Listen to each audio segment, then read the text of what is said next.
আমরা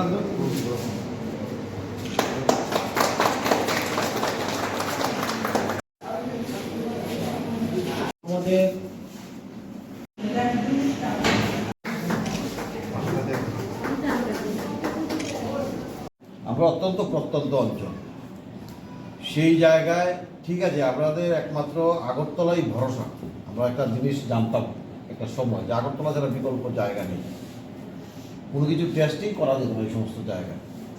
যাই হোক, বিধায়ক হিসাবে নির্বাচিত হওয়ার পর 18 থেকে আমার একটা চেষ্টা ছিল যে না, কল্যাণপুর প্রত্যন্ত অঞ্চল হলেও সেটার মধ্যে আস্তে আস্তে করে আমার সমস্ত জিনিসই সাজাতে হবে যাতে এই গ্রামের মানুষ পরিষেবাটা পায়, এবং সেই লক্ষ্যে কিন্তু আমাদের সরকারও কাজ শুরু করেছে। এবং আমার বক্তব্যগুলি, কথাগুলি, এই বিধানসভার মানুষের বক্তব্যগুলি নিয়ে যখন মুখ্যমন্ত্রীকে বলার চেষ্টা করি, উনি প্রাধান্য দিয়েছেন এবং কাজও হয়েছে।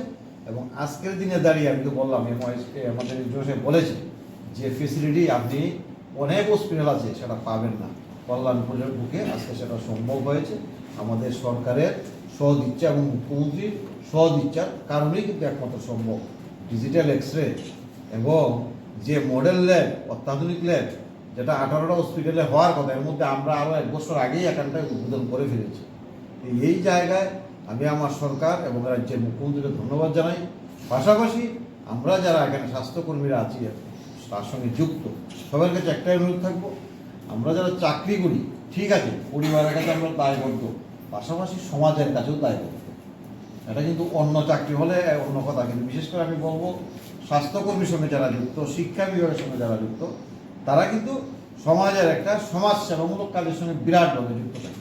এই জিনিসটা মাথায় রেখে আপনারা কাজ করবেন এবং এই প্রচারটা যাতে মানুষ সেখানে ফেসিলিটিটা পায় এবং সেটা যাতে মানুষের কাছে যায়, আমরাও চেষ্টা করবো আপনাদের মাধ্যমে যাতে সমস্ত জায়গায় পৌঁছে যায়। এবং বিপিএল, অন্ত্যোদয়, প্রায়োরিটি, আয়ুষ্মান যারা রয়েছে তাদের জন্য সম্পূর্ণ এখানে ফ্রিতে সেই ব্যবস্থাটা রাখা হয়েছে। বিশাল বিষয়, বিশাল বিষয়। এর মধ্যে আমার বিধানসভা, আমার ব্লক এরিয়াতে বিধানসভা সিএসসির আন্ডারে মানে ম্যাক্সিমাম মানুষ হয়তো 2,500 থেকে 3,000 মানুষ হতে পারে এপিএল, বাকি 6 থেকে 7,000 মানুষই পরিবারই BPL, Antyodaya, priority, Ayushman. APL এর সংখ্যাটা এটাও হবে না, কারণ আয়ুষ্মান আরও আছে, হয়তো 1-1,500 ফ্যামিলি হতে পারে আয়ুষ্মান বা বিপিএল আওতার বাইরে, কারণ ওনারা চাকরি করে বা ব্যবসায়ী। এই জায়গায় বলবো এই সুযোগটা আমরা প্রত্যেকটা মানুষ নেওয়া দরকার। এবং আজকের দিনে আমরা রোগাক্রান্ত মানুষ যেহেতু যে কোনো সময় হতে পারি, তাই আজকের দিনে কোনো টেস্ট ছাড়াই ডাক্তাররা ট্রিটমেন্ট করতে অসুবিধা হয়। যদি টেস্টটা করা হয় এবং সঠিক রিপোর্টটা আসে, তাহলে ডাক্তারবাবুদেরও সেখানটায় প্রেসক্রিপশন করতে সুবিধা হয় এবং রোগটাও খুব তাড়াতাড়ি সারানো সম্ভব হয়। যার দরুন এই ফেসিলিটি আজকে আমরা প্রত্যন্ত অঞ্চলে পেয়েছি এবং আগামী দিন আরও ভাবনা চিন্তাধারা রয়েছে আমরা সেটার মধ্যে খোলার জন্য। অলরেডি মুখ্যমন্ত্রীর সঙ্গে বারবারই কথা হচ্ছে, ঠিক আছে, যে আমরা আগামী দিন সেই ভাবনা চিন্তা হাঁটছি।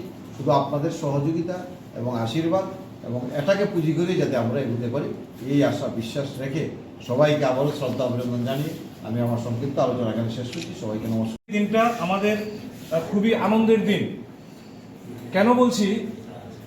কারণ আমাদের এই এলাকার বিধায়ক উনি যে কাজটা করেছেন সেটা সত্যি অত্যন্ত প্রশংসনীয়।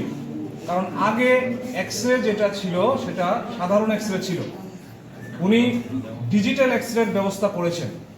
এবং এটা আপনারা শুনলে অবাক হবেন যে এই ডিজিটাল এক্সরে কিন্তু আমাদের খোয়াই জেলা হাসপাতালেও নেই। তাহলে এটা কিন্তু একটা বিশাল প্রশংসনীয় একটা কাজ।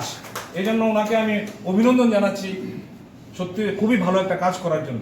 এবার ডিজিটাল এক্সরে এবং আমাদের সাধারণ এক্সরে এই দুটোর মধ্যে কি পার্থক্য, এটা আমি আপনাদের একটু সাধারণ একটু 1-2 কথার মধ্যে বোঝাচ্ছি। আমরা এই যে ডাক্তার হিসাবে আমরা যখন কোনো সময় এক্সরে করতে দিই, আমরা বিভিন্ন ধরনের সমস্যার জন্য আমাদের এক্সরে করতে দিই। যেমন মনে করুন কখনো যখন নাকি যদি কোনো অ্যাক্সিডেন্ট হয়, অ্যাক্সিডেন্টে কোনো পা ভেঙেছে কিনা, হাত ভেঙেছে কিনা, মানে কোনো ভাঙা মানে হাড় কোনো ভেঙেছে কিনা সেই জিনিসটা আমরা দেখতে চাই। সেটা সাধারণ যেটা এক্সরেতে সেটা মোটামুটি ধরা পড়ে যায়।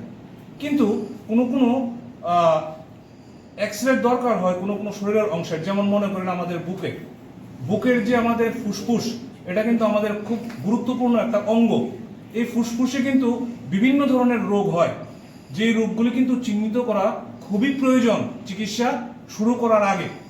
তো এই ছোট ছোট কিছু কিছু জিনিস কিন্তু আপনার সাধারণ এক্সরেতে কিন্তু ধরা পড়ে না বা এটা অস্পষ্ট আসে। তো সেই কারণে আমাদের যে ডাক্তারবাবুরা অনেক সময় কিন্তু ঠিকভাবে ডায়াগনোসিস করতে পারেন না, ওরা একটা জাস্ট একটা অনুমানের উপর ভিত্তি করে তখন চিকিৎসা শুরু করেন।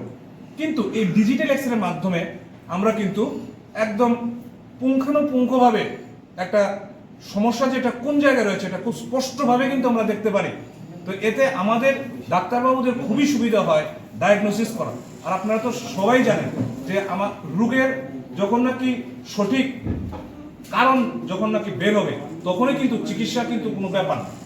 ঠিক আছে, তাহলে এই জায়গাতে ডিজিটাল এক্সরের যে ভূমিকাটা কিন্তু অপরিসীম।